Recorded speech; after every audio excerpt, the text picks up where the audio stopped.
City India news Telugu, ఇది చీకటి వెలుగు. మహబూబ్ నగర్ ఉమ్మడి జిల్లా బంధుమిత్రులందరికీ హృదయపూర్వకంగా అభినందనలు. ఈరోజు మక్తల్ నియోజకవర్గ ప్రాంతంలో ఒక విద్యా సంబంధమైన విషయంలో పాల్గొనడానికి ఇక్కడికి రావడం జరిగింది. వస్తున్న సందర్భంలో మహబూబ్ నగర్లో కూడా మా బంధుమిత్రులందరినీ కూడా కలిసి వెళ్తున్న సందర్భంగా ఈనాడు తెలంగాణ ముదిరాజు మహాసభ రాష్ట్రంలో అనేక కార్యక్రమాలు నిర్వర్తిస్తూ ముదిరాజుల యొక్క అభ్యున్నతి కోసం పనిచేస్తున్న నేపథ్యం అందరికీ తెలిసిన విషయమే. గత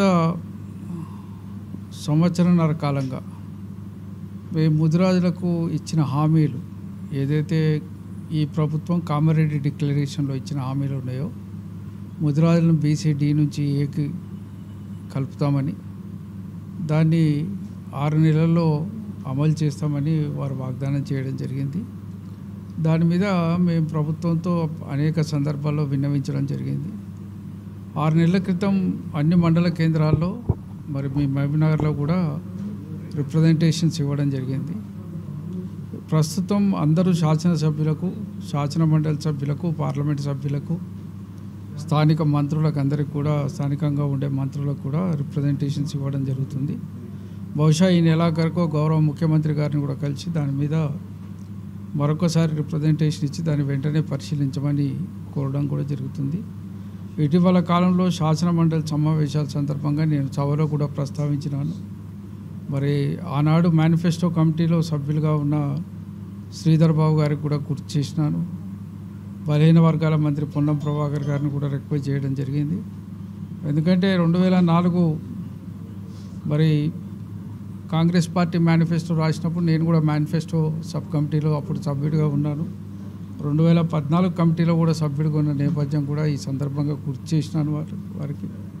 మరి ఇప్పటికైనా ఇచ్చిన వాగ్దానాన్ని నిలుపుకొని కార్యక్రమాలు చేయాల్సిందిగా మేము కోరుతున్నాం. ఈ రాష్ట్రంలో BC జనాభాలో అత్యధిక జనాభాగా ఉన్న ముదిరాజులు అనేక రంగాల్లో వెనుకబడి ఉన్న విషయాన్ని స్పష్టంగా మన కళ్ళకు కట్టినట్టు కనపడుతుంది. మీరు ఉదాహరణకు ఇలా రాజకీయాల రంగంలోనే చూసుకుంటే శాసనసభలో ఒక శ్రీహరి గారు ఉన్నారు, శాసన మండలిలో నేను ఒక్కనున్నా, పార్లమెంట్లో ఈటల రాజేందర్ గారు ఒక్కరే ఉన్నారు. అంటే ఇంత గొప్ప సంఖ్య ఉన్నప్పటికీ కూడా మా సంఖ్య ఎంత ఉన్నదనేది ఇది ఒకటే, ఎంత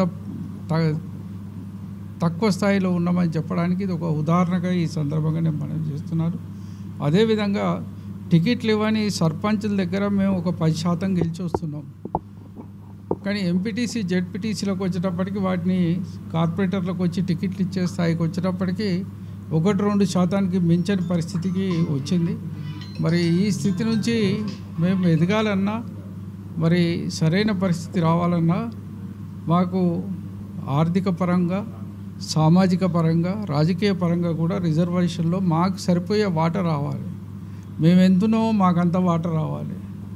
ఇవాళ రాహుల్ గాంధీ దేశమంతా తిరుగుతూ ఆయన నినాదాలు ఇస్తున్నాడు. ఎవరికి ఎంత సంఖ్య ఉంటే వారు అంత భాగదారి కావాలి, వారికి అంత వాటా రావాలని ఆయన నినాదం ఇస్తున్నాడు. మరి కాంగ్రెస్ పార్టీని కూడా మేము కోరేది ఏమిటంటే, గౌరవ ముఖ్యమంత్రి గారు ఈ ప్రాంతం చెందిన వారే, వారికి మహబూబ్ నగర్ జీవితం గురించి బాగా తెలుసు. ఇక్కడ అత్యధిక సంఖ్యలో ఉన్న ముదిరాలకు జరుగుతున్న అన్యాయాల గురించి కూడా తెలుసు. మరి అతి కష్టం మీద ఎన్నో ఏండ్లకు మా ఒక శాసనసభ్యుడు ఇలా మళ్ళీ మహబూబ్ నగర్లో అడుగుపెట్టినాడు. ఒకనాడు గొప్ప చరిత్ర ఉంది మాకు మహబూబ్ నగర్లో.